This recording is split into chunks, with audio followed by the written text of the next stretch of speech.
Hello, welcome to episode 8, the last episode of our series, New South Wales Bred, where we look at the New South Wales Breeders Challenge Series. And we've just come off the grand final weekend. What an amazing spectacle we had, 4 great finals. And once again, as always, Michael Dumacy and Amanda Randall with us. Hi, Paul. Hello. Great to have you. And we've got the man of the moment, the man who came in and went back-to-back with Group 1 wins on Saturday night there at Menangle. Robbie Morris, welcome to the show. Thanks for having me, guys. Mate, fantastic to have you. Michael, if I start with you, a quick reflection on what a great night the grand final series was. Great spectacle, Paul. Sitting out here in the lounge room at Parks, it was great to just sit back and take it all in. A couple of surprises there, but as harness racing goes, things just don't go to script, and it was a great night to just sit back, take it all in, and the racing was just absolutely A+. Amanda, I guess you'd echo those sentiments because it was really top draw stuff, wasn't it? It was. We had a mix of everything as well. We had the upsets, we had the favourites deliver, we had a track Australasian records, so we definitely had it all. It was very exciting to watch. Well, we had a script and we've talked about it a lot over the past 8 weeks of this show, and a lot of it revolved around Jared Alchin's star duo, My Ultimate Byron and My Ultimate Ronnie. But then along came My Ultimate Robbie to come in and tear up that script in the 2-year-old final for the Colts and Geldings. Robbie, what a performance. The market didn't really like you. Market didn't like the horse, and yet you said, bugger that, I'm coming in and I'm taking this with Tim's a trooper. Well played. What a drive. You must be stoked with how it played out. Yeah, really happy for, obviously Grant Dixon and Trista Dixon to train him, and Kevin and Kay Seymour, really big owners of Grants, and they deserve this. But yeah, look, he's been down here for probably the last 3 weeks or a month, and just due to COVID, Grant couldn't get here. But look, I think the whole way through the series, he was probably the only horse that didn't have to go to the well all the time. He sort of was lucky enough to qualify by a 3rd in the heat, 3rd in the semi, and he really peaked on game night, and we'll really wrap with him. I thought it was a great drive. You seemed to find your mark. You just picked them off one by one. And when you wanted that horse to go, it really responded for you. Ryan Phelan and I were talking there after the race. And, hindsight's a great thing when it comes to racing and looking back on races. But he was saying, he considered Tim's a Trooper as the one that was really unders and thought that it was a much better horse than what the market gave it. What sort of feel did you have going into the race? How confident were you? Oh, look, I think whenever you're going up against classy 2-year-olds like we were the other night, you can never be too confident, but, we were pretty chilled out, and we knew the horse was good, and his work had been super, and even his semi-final run, I don't really know why anyone paid attention to it, but he come from a long way back there and finished on My Ultimate Ronnie's wheel, running 3rd, and probably one more stride, he gets small tees. He probably was a little bit the forgotten horse, but Grant always said that the horse will get better, and he was spot on. He was really good. I saw you walking out, just going out for that race, and I remember walking past you, and you just had this smile on your face like you didn't have a care in the world. And I remember saying to you, mate, could you be any more relaxed? You really were just in a zone going into that, weren't you? And it looked that's the way you approach it. It was just another race. Yeah, well, I think I've been very fortunate in probably not a very long career, but I've been very fortunate to drive a lot of nice horses in big races. And I find for me, everyone's different, but I find for me, if I just can keep myself, my normal larrikin self and have a joke and a laugh, I tend to go out there. And at the end of the day, I know the money's bigger and all that and the hype about it, but the green light still turns on like every other race and the gates fall back. So I don't like to overthink anything. I just like to do my job, and unfortunately for me, Saturday night it come off. Michael, is this the perfect example of a horse that just continued to progress through the series and as Robbie said before, peaked for the final, whereas opposed to Jared's 2 were probably good from the onset and then had to maintain that momentum right the way through if they wanted to win the series when it all counted? Paul, Tim's a Trooper was super on the night. There was word getting around that My Ultimate Byron hadn't settled as well into the retention barn as they did expect or would hope, and he'd probably run his race before he'd gone out. It looked that way. He was still very good in running second. He led from out wide. He had to do a power of work, but Tim's a trooper. He's been travelled down from Queensland. He's been able to settle into a new environment, so that wasn't a worry to him. He'd been well travelled, and the way he reeled off that last quarter, he really looked like a horse that was in the zone, and he was very good. My Ultimate Byron, he was still good in running second, and probably got in the way of My Ultimate Ronnie a little bit in the run to the line, and he ended up in third. But all credit goes to the winner. Amanda, they both the Jareds drew wide and both did a ton of work to try and get to the front. Do you think that was counterproductive when it push came to shove right there at the end? With the results that we've seen now, yes. Prior to the race, we always knew they were going to work hard. Both horses have proven that they can do it hard early and still finish it off at the end. So it was a bit of a surprise. But, yeah, they did go 26 flat that first quarter. It is very taxing on horses, and it's been a big preparation for both of Jared's horses. But Tim's a trooper. He certainly was that. You see where he was, in heading back into in the back turn, he was third last. So you watch the replay and you think, how does this horse win from there? And the middle half wasn't overly quick. It was solid, but it wasn't overly quick. And it just goes to show just how strong that horse was for that final. Robbie, when did you know that you had a horse that was potentially going to win this race? Yeah, probably. I didn't go to plan early, and I sort of ended up a couple of pairs further back than I sort of wanted to. I definitely wanted to be on the fence for at least a good first 1,000 of it, which I got there. I just didn't want to be that far back. But as soon as I sort of was able to get him to sort of 1 out 4 back, and I produced him over the wheel of the horse in front of me, I probably knew within 10 steps of him moving, he was going to get him. You could just see that everything was off the bit and feeling for him. When I was able to get him out, he let down really good, and I sort of knew straight away that he was going to get him. Yeah. Well, Amanda and Michael, as you know, I sent you a text message Saturday morning. Had a dream. Stupidly, this job must be getting to me. I had a dream about this particular race, and Ronnie gets swooped on the inside by My Ultimate Ronnie and Smoltees and lost the race. Now, I turned up on Saturday night, was telling some people, and Jared overheard, and he said, I had a dream too, and you don't want to know what happens in my dream, but something wins. Now, I found out after the race, the winner of the race in Jared Alchin's dream was Tim's a Trooper. How spooky is that? I wish we had some mail on it, Amanda. Yeah, so do I, especially the price he flew out to. I wish, now I want to know all of Jared's dreams, actually. I'm sure you do. I don't. And look, I must admit, I had the blinkers on when it comes to Tim's a Trooper. I was very focused, all in the hype of My Ultimate Ronnie, My Ultimate Barroom. So I definitely had the blinkers on. I'm guilty of that. But yeah, watching his preparation, he did earn that win. It wasn't it shouldn't have been a complete shock, but here we are talking about it as it was. But Robbie, he's been confident, and the horse, he did all the work and got the reward. I think that's racing, isn't it? We always find the winner after the event. As we said, My Ultimate Byron, My Ultimate Ronnie did run second and third. Just a quick comment. Obviously, Smoltees had a great campaign. It was one of those campaigns that sort of stopped and started and did a ton of work just to get to the final. Probably ran out of gas when it mattered most. All Stars Frankie and Clayton Harmey had 3 horses which were in that race. He was absolutely gutted after the race that they didn't quite deliver on the expectations and the hopes that he had. But ultimately, a pretty good 2-year-old Colts and Geldings final. If we have a look at the fillies, Amanda Madrid, what a star she is. Yeah, she certainly is. She's got great gate speed and she had the good draw. So she had a lot going her way in that final, but she certainly delivered. And it was nice to see. She's a filly by Bling It On, and it's nice to see Bling It On notch his first Group 1 winner as a sire. And it's nice. I watched Bling It On win and race at Menangle and race all over the country. And it's nice to now see his progeny doing that. So it does make me feel a little bit old, but it's nice to see breeders supporting our local product and our local colonial stallions and getting these results.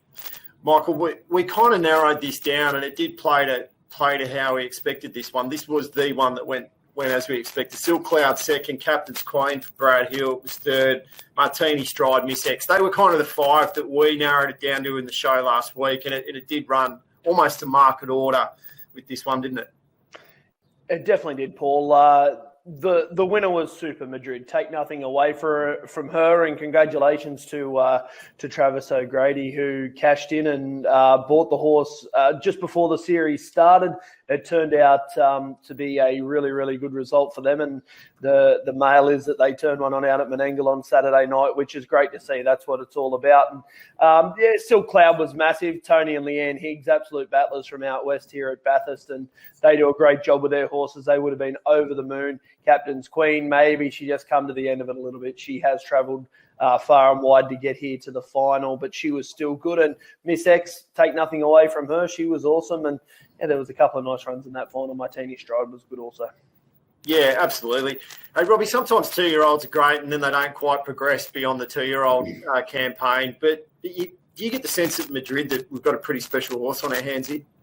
Yeah, for sure. I think, I know Jared didn't get the chockies in the 2-year-old boys ones, but he's got to be commended for the job that he's done with all his 2-year-olds. They've all turned out in great order.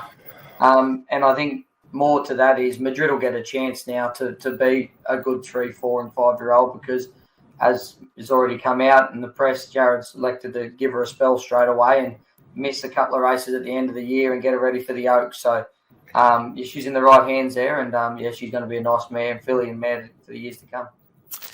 And just to back up what you said there, Michael, I can guarantee you that Travis and the boys were having a pretty good night there trackside. There was a big contingent of them, and they actually all came down on track for the presentation, and they just kept coming. There was a big group of them. Almost got the sense that with Madrid and with Jared, it was like, righto, we missed out with the boys, but righto, we're going to make amends here. And they came out and just did it. It was just a real business transaction going on there. Last week, when we talked about the 3-year-old colts and geldings, we narrowed it down to 3, but only one person managed to pick the winner, and that was you, Amanda Reno, with Barroom Banter. He really was good, wasn't he? He certainly was, and he was sensational in his semi-final as well. He was so brave in defeat after doing so much work that he did. So I was always confident, he could run a good race. The only question mark I had was if he would back up after that tough semi-final run. But Luke McCarthy said the horse, worked out super on the Thursday prior to the final on Saturday night and gave him a lot of confidence in the race. And he was drawn out wide, out in the widest barrier, and we know he was going to have to do the work, but I just felt Luke McCarthy could control the race from the death seat, and ultimately that's what he did. So, they went really hard early. They went 26-8 that first quarter, and he rolled his way to the death seat, but in the end he was just far too good. Got out of the market a little bit too, didn't he? He sure did. I was surprised by his price, to be honest, particularly what this horse has produced this series. Prior to his semi-final, he's never tasted defeat in New South Wales. He kicked off the Breeders Challenge Series with his heat win at Leighton, smashed the track record. It went 154.2, I think, off the top of my head. It was a very smart performance, and I think he went in as a little bit of the underdog. It wasn't the overs that we got with Robbie's horse, Tim's a Trooper, but I thought it was a big price for him. Michael, we put that price drift out to that arm wrestle that he had with Teishan Raider the week before, and Teishan Raider got the better of him. I just simply put it down to the to the barrier draws, Paul. I thought that with him being out in gate number 10, punters were sort of aiming towards Teishan Raider, who was drawn in, and also Captain's Crusader. They went hard early. Take nothing away from Teishan Raider. He was really good. He's done a fantastic job this preparation. He's beaten some of the best 3-year-olds that they've thrown up at him. So he's been really good. Captain's Crusader has been awesome. He just wasn't quite there on Saturday night, but Barroom Banter are way too good. And to think he smashed that track record at Leighton at his first start back this campaign, all the way back at the start, he's just been a star right throughout. Yeah, you mentioned Captain Crusade, probably a disappointment in the race. Our action man from Ricky Elshin was 5th. Rocket Boy, Jack Trainer was 4th. Cashed up, good performance from Bernie Hewitt and the Bathurst crew there, running 3rd. But, Robbie, there's a young bloke, you're out there at Menangle, and there's a young up-and-coming trainer named Harry Martin. Might be going places in the game. Obviously, I say that flippantly. Harry is a legend of our sport. It would have been a fairy tale if Harry managed to get Teishan Raider up to another Group 1. went into this one with 6 in a row, but I guess the more you win, the closer you are to maybe getting rolled in a big one, and that's kind of the way it played out for Teishan Raider. Yeah, look, it wasn't the night that Harry wanted, but obviously being here at Menangle, training alongside Harry Martin, he's a marvel. His horses are always turned out in great nick, and from where that horse was a year ago to where he is today, I know Harry backed him pretty hard. I think actually Harry purchased him off his last lot of owners because he believed in the horse that much. And I know there was a few of us looking at Harry thinking, I can't see what you're seeing, Harry, but that's why he's trading double identity and more Group 1 winners than we'll dream of. And he's a legend, Harry. And I know he never got the result he wanted, but, he was terrific on the night. But I think Barroom Banter is just an exceptional horse. And I do think in the semi-finals, it probably was one of them things where everyone was just trying to qualify, where they went at it pretty hard in the final and he came out on top. Yeah, and as good as Barroom Banter was and how happy we are for all the connections, had to feel for Harry Martin and Glenn McElhinney. It would have been a real fairy tale if they managed to get Teishan Raider across the line. Now, look, I tiptoe around the use of the words leave the best till last, particularly when we've got a man who delivered such a great performance there on Saturday night with Tim's a Trooper, but really hard to go past Antonia Amanda as sort of the performance almost to the whole series, but definitely on Saturday night. An Australasian record, fastest ever in the Southern Hemisphere for a 3-year-old filly. She stood up when it counted. She certainly did. It was such a strong and dominating win. Like, she did lead throughout, but just the way she did it was, I'm getting goosebumps now just, reflecting on it. So 149.8 for a 3-year-old filly is just amazing.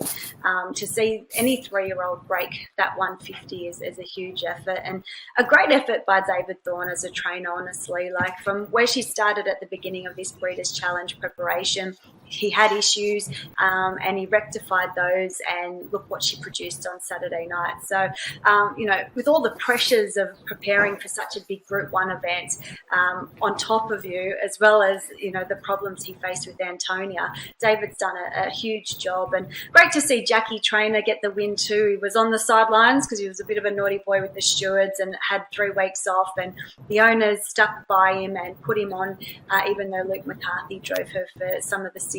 And yeah, Jack came out, won, I think it was his 4th Group 1 for this season and 600th winner in his career. So he's just having a sensational run at the moment as well. Yeah, it was a super performance from everyone involved. Hey, Robbie, I was sitting behind the Thorn Team, and they were standing by themselves looking over the fence, and I thought, I've got to pull the camera out here and just record this. And it was like mum and dad watching one of their kids just deliver on the big stage, and they looked so proud. And there was a hug and a little kiss on the cheek, and this feeling of relief, I guess, was probably what I took out of that image. You've got horses yourself, you and Kerry Ann, and you send them out and you hope that they're going to do well. What's that feeling like? What must they have been going through in that moment, and the feeling that they would have got out of Antonia's performance? Oh, I think, in any stable, there's a lot of work that goes into it, a lot of pressure. I think it's more relief than anything, and to see her race the way she did the other day, and David Thorn, obviously his wife, Nicola, that was there with him on Saturday night. She does a lot of work behind the scenes at the stables, along with David's mother, Janet. She's out there driving the jogging machine every morning. So it's a real team and family affair. And, they should be really proud of their job that they've done with that filly. And, she just kept getting better and better and better throughout the series. And she was awesome come final night. So another filly that's, she's getting well looked after, and she'll come back bigger and better as a 4-year-old. Michael, I think Robbie just used the 2 words that probably do sum it up, isn't it? And that's pressure, but also relief. Now, I mean, from a pressure perspective, there was a lot of pressure on David Thorn and his team, and, and the horse. I mean, whether the horse feels pressure, who would know? But, there was certainly that level of expectation that Antonia was going to win that race. I think the level of expectation started at Penrith when she went around a short price favourite in her heat. She failed. She ran 3rd. Things didn't really go right for her. She was a bit well, not underdone, but she pulled up with a few little problems. The bloods weren't quite right. So Thorny went back to the drawing board. She won a heat dominantly at Menangle. She came out and won the semi-final well, and now she's come out and broke 150 in a final. We said last week she was always going to be better on game day. She is a lot better filly into a final. We've seen that right throughout her career. She goes to the paddock now, and she'll enjoy a nice break and come back and aim up at a ladyship mile. But I guess it's a little bit disappointing that we won't get to see her take on the better ones in Victoria, ladies in red and co down there, but Tough Tilly and Better Twist. But she'll be a lot better as a 4-year-old, no doubt, Antonia. And it's a bit scary to think that we may have another mare that is going to come back and break the clock and give the boys a bit of a scare when it comes to these bigger races.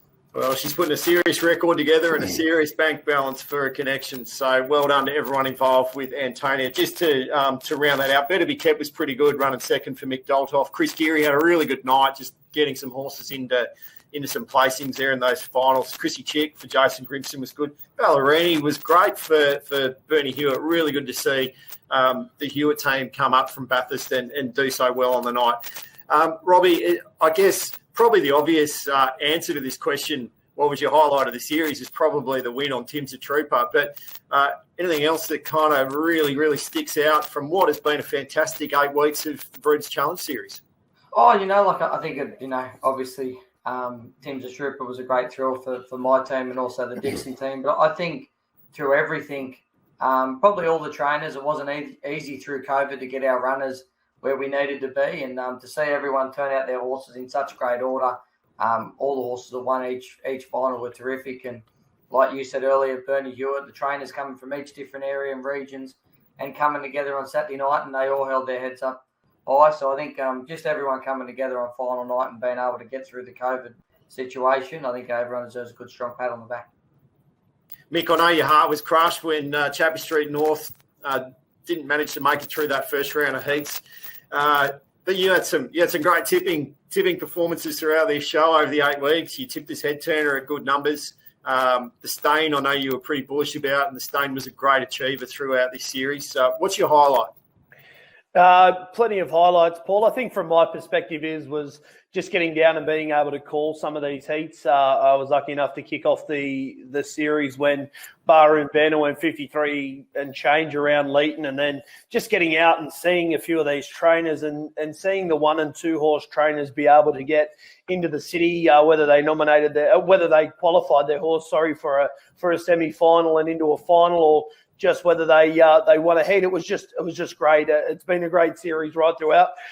Sorry, my headline act, I think, would be Antonia, though. She was just superb there on Saturday night, and the way she broke the clock and broke their hearts. She was just sensational. But a really good series throughout, and just a big hats off to all the breeders also that had winning horses throughout the series. I know, as we all do, that breeding is the life of our sport, and we need people to be breeding horses, or there won't be horses to race. And when we do see a good series like that, naturally it'll progress into horses going to the sales and owners wanting to be a part of it. So it's just really good to see. Yeah, Amanda, what about for you? I know you loved Antonia's performance as well. It's really hard to go past, isn't it?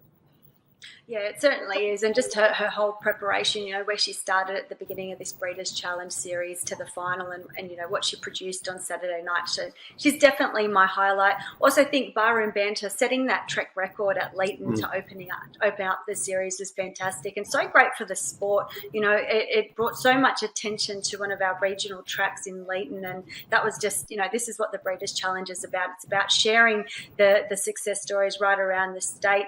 Just to go back to the finals, some hard luck stories with Teishan Raider. I saw in the stewards' comments his earplugs didn't release, so that's a bit of an upset story for him. Rocket Boy flew home in that Barroom Banter final. He went 53.7. He was the fastest last half of that race, and Major Bracken as well went 53.9. So some hard luck stories there. All Stars Frankie in Tim's a Trooper's final went 54.9, so that was a huge run. Ballerini, she's certainly doing the right thing now, and she ran the fastest last half in her final that Antonia won. So there was a lot of hard luck stories. Not to be denied was another one. Finished 6th and went 53.8 her last half, which was just fantastic for a 2-year-old filly. So, there's plenty of other great stories out there that aren't necessarily around the winners as well. And, you know, we're going to see a lot more from these horses that competed throughout this whole series. Yeah, absolutely. And I think that's what's exciting. We've seen the potential in so many horses. Who knows where they go to, you know, when they're a year older. I love seeing horses like Winona Ryder, you know, do so well in their local area and then come to Menangle and be really, really competitive. I loved what My Ultimate Ronnie did on that first night in Penrith and sort of rounding up Small-T's. And then I love the journey of Small-T's, you know, the obstacles that he faced, and then having to go and do that trial and winning that trial by 95 metres in that blistering time there before the card at Menangle, just to continue on in the series. It was just a fantastic series. But for me, the highlight has been able to do this show and in the weekly carousel of guests that we've been able to roll through the show. You know, Blake Jones, Luke McCarthy's, Freddie Hastings joined us, David Thorn, Ryan Phelan was on with us last week. I know I've left people out, and I apologise for that. Amanda and Mick, fantastic. Your commitment each week to turn up and the analysis and time that you put into the show has been fantastic. And, of course, Robbie, it's fantastic to have you with us this week, mate. It's, you know, you're really deserving fourth guest for us. You have to earn this spot. No, thanks a lot for having me, guys. Of course, I didn't mention Cameron Hart as well, who had such a fantastic series, and he was one of our guests and very giving of his time. To everyone out there who tuned in, thanks so much for your time each week. I hope you've enjoyed this show. It's something that we'd like to continue doing. The Breeders' Challenge is the perfect format for us to have a weekly program. We're continually trialling new things here at Harness Racing New South Wales, and this is just one of them. So to everyone who's tuned in, thank you. Again, Amanda and Michael, thank you. Robbie, thanks for your time. I hope to bring you more great content down the track. But until next time, we'll see you then. Bye-bye.